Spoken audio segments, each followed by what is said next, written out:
Hello, welcome to Truly Movie. We are recapping the film The Blackening. This film depends on the true events that never happened.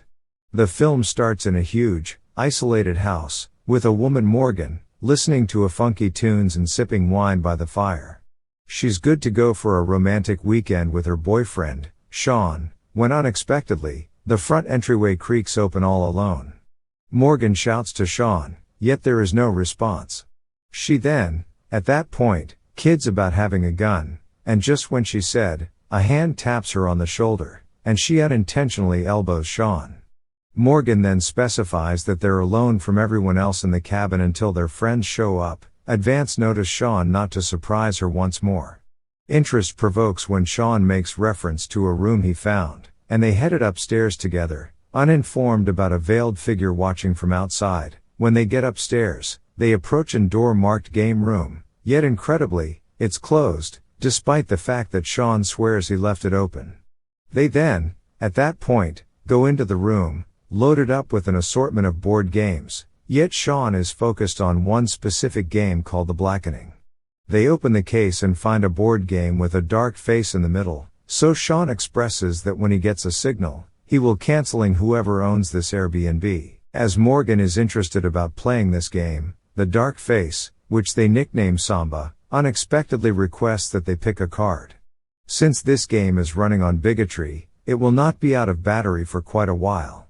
They then, at that point, pick a card, and it reads, name one black person that survives a horror movie. You should answer accurately or you die. In the wake of understanding this, they understand that black characters frequently meet unfortunate destinies in horror movies. While analyzing the game pieces, they notice one that looks like Morgan's earrings. Soon after, the clock dings, and Samba reports that they answered incorrectly. The lights unexpectedly go out, and the door closes, and their hearts race as they hear eerie breathing. Morgan snatches her phone for some light, and as she does, an arrow punctures Sean's neck, splattering blood all over. In his last minutes, Sean tells Morgan to run, right when the masked man who was watching them before knocks her to the floor. As Morgan is attempting to crawl away, she is pulled once again into the darkness. The film then shifts, movements to the following scene. We see a vehicle driving on the road and hear a voicemail from Morgan giving directions to three of her friends, Allison, Lisa, and Dwayne, to the cabin house. Allison makes reference to that there will be 8 of them at this reunion party, and the girls are concealing that Namdi is coming, who Dwayne has beef with. The following individual we meet is Shanika. She goes into a store to get a couple of provisions for the party, and the storekeeper, who is missing an eye, follows her around the store. She bumps into a guy who recognizes her, Clifton, and who is likewise going to the party. He tells her his phone died on the way, and he's in the store searching for an Android charger, which they don't have, and Shanika ridicules him for having an Android. Back at Allison, Lisa, and Dwayne, they show up at the cabin house that is giving them Texas Chainsaw Massacre feels. When they show up, they hear 2 men talking, a ranger officer who is questioning a man named King, saying that he is intruding. Lisa then showing Ranger White the names of individuals who are staying there alongside her license, and he leaves. Here Dwayne asks who the other car belongs to, and out comes Namdi. Dwayne is disturbed to see him, and leaves Namdi hanging as he walks back to his car. Lisa comes to apologize, and we figure out that Namdi cheated on her when they were in college, yet Lisa believes everybody should continue on and have a good time. Not long before they go into the house, we see a mysterious figure inside that leaves suddenly.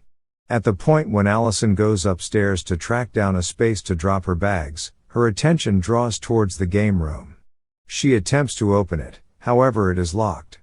Before long, Namdi joins her. She begs him not to, makes Lisa extremely upset once more. It's Juneteenth, all things considered, their huge get-together party.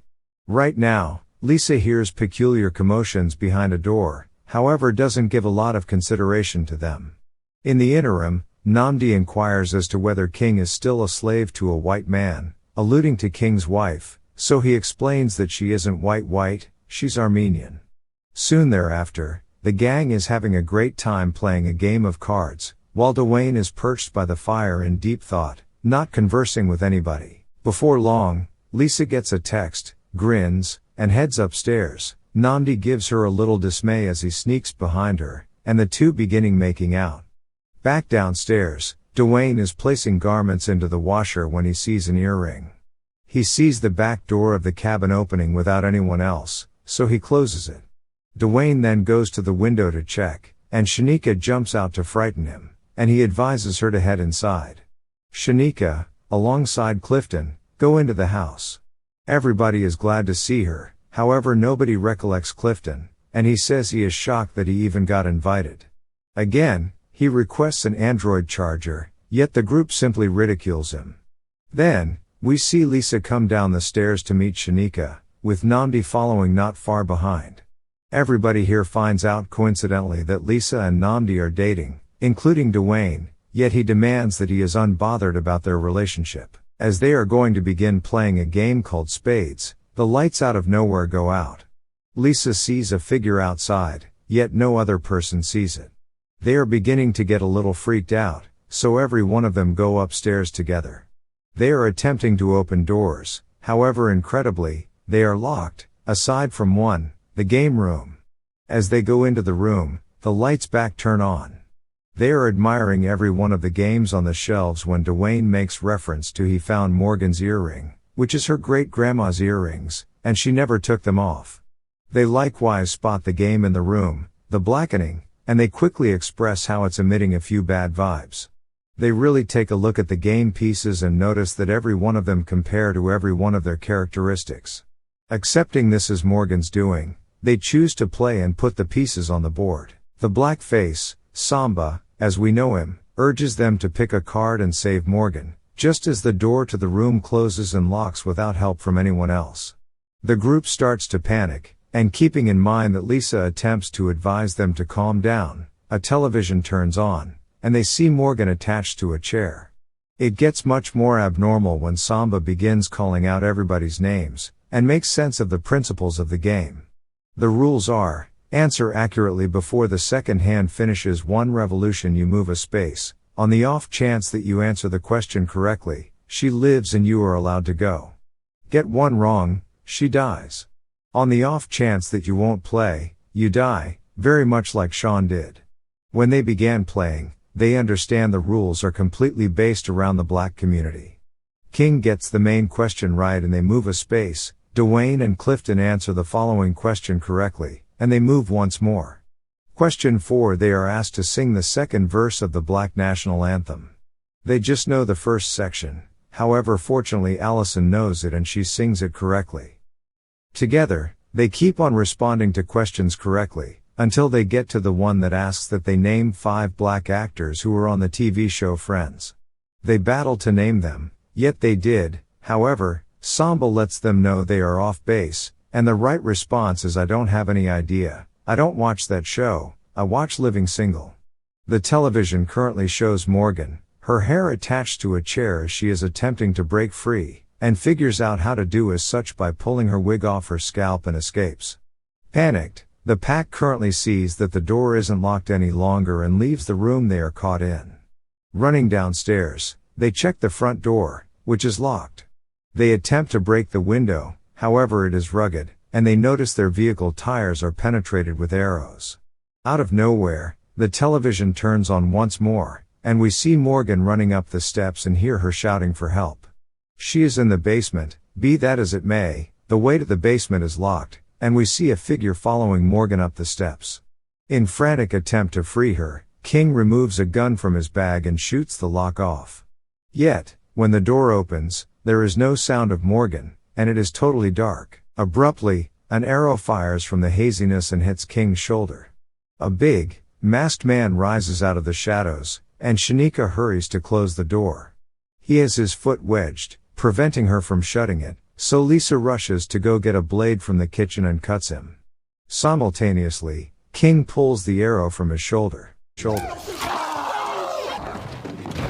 At the point when they assumed they were protected, the masked man shows up in a room other than theirs, and fires his crossbow, hitting King in similar spot, his shoulder.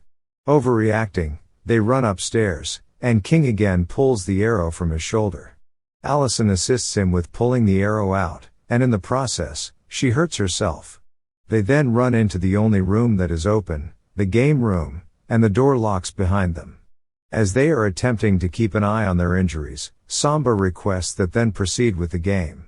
They get a card, reading, "The black person is generally quick to pass on. Spare your lives by forfeiting the individual you consider the blackest. Presently, they should choose within 2 minutes, or they all die," and they banter who among them is the blackest, bringing up their particular qualities. Nnamdi shields himself by referencing his African roots, and the way that his father hails from South Africa. King, then again, contends that he is a reformed ex-thug and married to an Armenian woman. Allison, with her white dad, is protected, while Dwayne underlines his homosexuality and the requirement for therapy, while mentioning that black people don't do therapy. Eventually, the attention goes to Clifton, who turns into the excellent candidate due to being the most unlike individual in the group. To defend himself, Clifton drops a bombshell: he voted of Trump twice. The pressure rises, and with the time expiring, they hesitantly decide to forfeit Clifton. Armed with a weapon, Clifton leaves minutes after the fact. The television turns on, and we see Clifton outside the house being shot with a crossbow, and dragged away.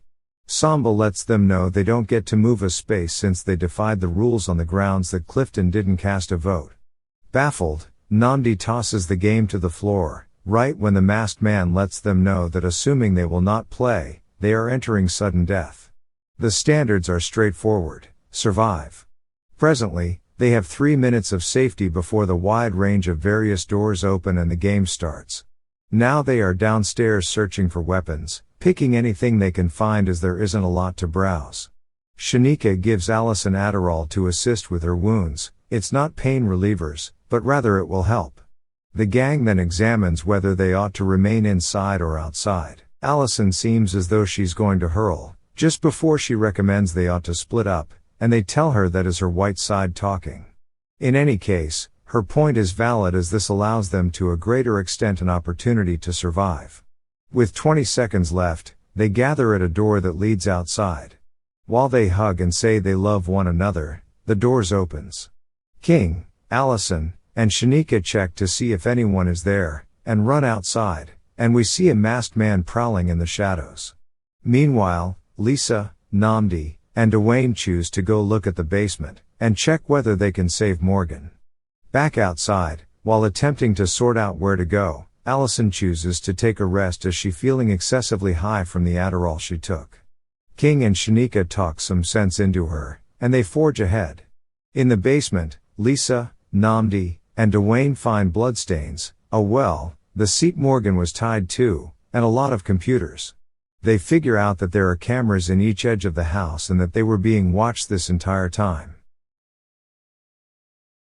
Outside, King and Shanika come to a river, and Allison isn't with them any longer. Shanika says she will swim across as they won't think black people can swim, and shockingly, King admits that he can't swim, so he chooses to climb a tree instead. Don't put your finger in my ass. Intending to head outside, Lisa, Nnamdi, and Dwayne tensely open the cabin door, just to find Ranger White remaining there with a gun. Not certain they can trust him, Ranger White consoles them that he's one of the great white folks. They let the Ranger know that 2 of their friends are dead and most of them split up. To the Ranger's unexpected that black people could act like white individuals. The Ranger then attempts to call for reinforcement, however there is no transmission on the radio, and requests the 3 from them to follow him. He brings them to his vehicle and, true to form, advises them to hang tight for him while he goes to look at things without anyone else. Back at the river, Shanika is swimming across when an arrow begins to fly towards her, almost hitting her. It is the masked man, who is standing under King, who is up in a tree. Not long before the masked man is going to shoot a lethal blow at Shanika, King jumps from the tree and hinders him. They begin to battle, and it seems as though King is winning, yet he unexpectedly gets a spasm, and gets cut in the leg with an arrow. Meanwhile, Shanika begins to swim back to shore, and we see Allison, high as fuck, putting soil all over, Rambo style. She confronts the masked man and, with arrowheads between her fingers, begins beating his butt, cutting him on numerous occasions before he falls.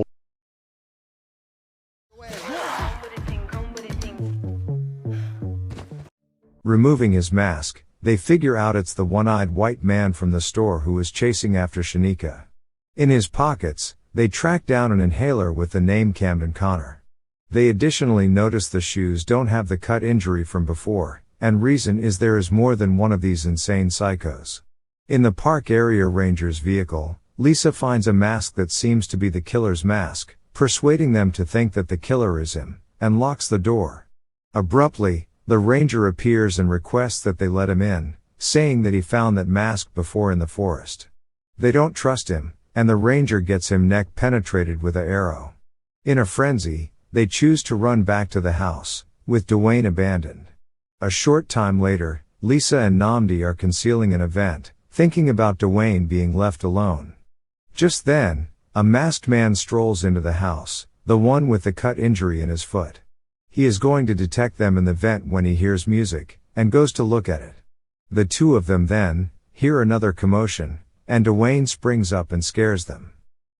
Presently every one of them three are packed into a vent. To find out where they are concealing, the masked man switches off the signal blocker. Thus, them three beginning getting notices on their phones, making the killer hear the sound and go towards them. The nauseous Dwayne is feeling sick, while the masked man began to punch holes in the vent. He pops his head up, only to find Dwayne projectile vomit onto his face, making the man tumble down the steps. Them three battle the killer, until at long last, Dwayne figures out how to shoot the masked man in the head. Thinking he is dead, they begin to argue, not seeing him getting up. As the arrow just penetrated his hand and the mask halted further harm. As the killer approaches them, he gets shot in the chest by Shanika, and Lisa smacks the man in the face, fiercely pounding him with her weapon. Every other person is stunned, and King says that why he married a white woman. Then, at that point, they scan his pockets and track down an ID for Clive Connor, a twin brother to the other masked man, Camden Connor. Shamika showed everyone an envelope with each of their names on it, and cash inside, uncovering that someone paid these twins to kill them all. Needing to make quick work of this, Namdi, Lisa, Dwayne, and Shanika return to the cellar and find the dead bodies of Clifton and Ranger White. Here they find a letter in Clifton's pocket that uncovers he recently killed a lady, and the television turns on showing him dropping bodies into the well. Apparently dead, Clifton out of nowhere stands up, and lets them know he has the house surrounded with explosives and to drop their weapons, to which they consent. Clifton uncovers himself as the brains, and he affirms that he killed a young lady 10 years ago. He then makes sense of that 10 years ago this evening. At the Juneteenth party, the group generally questioned his level of blackness, with this uncertainty renting to an episode where he drank without precedent for his life, went for a drive, and ran over a woman. He got 4 years in jail for driving impaired, all since he wasn't black enough for them, so he coordinated the whole night as vengeance. Upstairs, as King and Allison are observing all of this unfold on the television, they track down a remote control for the locked doors on Clive's dead body. While tinkering with the remote, Allison unintentionally turns off every one of the lights. This offers Dwayne the chance to incapacitate Clifton and for Shanika to shoot him.